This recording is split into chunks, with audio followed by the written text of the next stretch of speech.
यदि आपको भजन में रुचि नहीं है, भजन नहीं हो रहा है, तो आप भजन का दान कीजिए। देखो कैसे भजन होगा आपका। भजन का दान कैसे करेंगे आप? जो भी आपके पास आए उसको थोड़ा सा सत्संग सुना दो, उसको समझा दो कि राम राम किया करो, राधा राधा जप जप करो, राधा कृष्ण जप करो, उसको जप में लगा दो। जब वो हमारी बात मान करके, हमारा सत्संग सुन के जब वो जप में लगने लगेगा, तो हमने क्या दान किया उसको? भगवान का नाम। हमारा भी भजन बढ़ने लग जाएगा, क्योंकि हमने नाम का दान किया है। ऐसे कोई आपके पास बैठे, उसको समझाओ एकादशी का व्रत करना चाहिए। बड़ी महिमा सुनी हमने एकादशी व्रत की, जो जो महिमा सुनी सारी सुना दो। अब वो व्रत करने लग गया, तो आपने क्या दान किया उसको? एकादशी व्रत का दान किया है।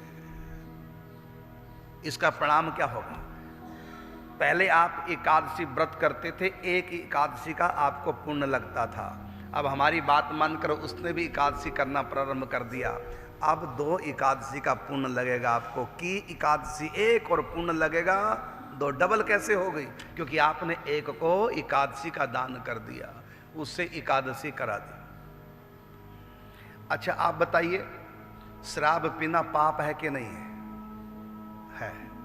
अच्छा शराब मत पियो, दूसरे को पिला दो, पुण्य है कि नहीं है? है? नहीं है, पाप है। इसका अर्थ है कि पीना भी पाप है और पिलाना भी पाप है। अच्छा आप भक्ति करो,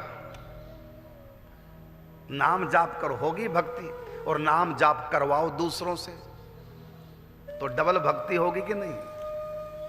पियो भी पिलाओ भी तो डबल हो गया कि नहीं? इसी प्रकार हरि को नाम जे जपे जपावे, नानक बिन श्रम मुक्ति पावे। इसलिए आप नाम का दान कीजिए, एकादशी का दान कीजिए, सुमति का दान कीजिए।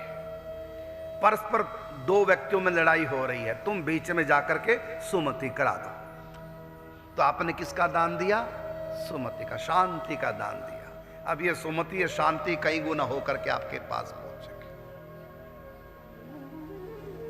जिस वस्तु का दान किया जाता है वो वस्तु कई गुना होकर के आपको प्राप्त होती है। इसलिए अच्छा दान करो। लेकिन आप निंदा का दान करते हैं, ईर्ष्या का दान करते हैं, चुगली का दान करते हैं, नफरत का दान करते हैं, तो फिर वो कई गुना होकर के हमको प्राप्त होती है। कई बार इसी जन्म में, कई बार अगले जन्म में, कई बार 100 जन्म के बाद जो भी दान किया वो मिलेगा। जैसी करनी वैसा फल, आज नहीं तो निश्चय कल।